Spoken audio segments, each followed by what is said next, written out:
है ये भी बड़ा अद्भुत है। कुछ है, कुछ बिल्कुल नहीं है। ज्यादातर हिस्सा ऐसा है जो है ही नहीं। बहुत कम हिस्सा ऐसा होता है जो वास्तव में होता है। तो यही खेल है। इसी खेल, इसी रहस्य कह सकते हैं आप, इसी विज्ञान कह सकते हैं आप,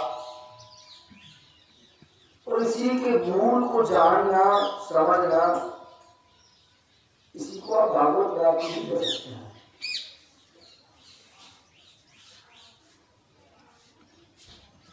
क्या है ये? कुछ जैसे अभी आप प्रथम सुन रहे थे, उसे बताया नहीं जा सकता और वो दिखाई भी नहीं देता। सत्य किसी एक काम, एक विषय, वस्तु का नाम है, एक घटना का नाम कह सकते हैं आप, एक क्रिया का नाम कह सकते हैं आप।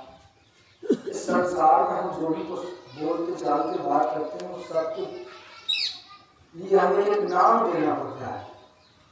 आप मुझे पुकारे, मैं आपको पुकारे, इसके मूल में नाम बहुत जरूरी है।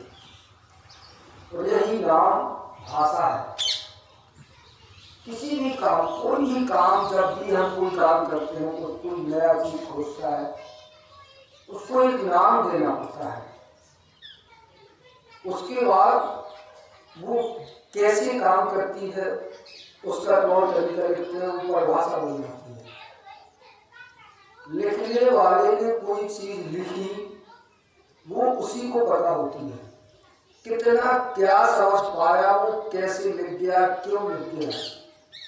लिखने वाले के अलावा उसके बाद कभी किसी भी व्यक्ति ने उसको नहीं समझ पाया, ना उसे समझा जा सकता है। यही सबसे बड़ी समस्या है और यही सत्य है। मैंने जो कहा उसके पीछे 1000 सवाल होता है। क्यों, क्या, कैसे, मुझे क्या समझ में आ रहा था और मैं क्या बता रहा था। किसी ने कोई किताब लिखी, वो क्या बताना चाह रहा था, क्या देख रहा था और उसने क्या लिखा, और उसके बाद जो आपने समझा वो आप क्या समझ में आ गए, समझ गए। जैसे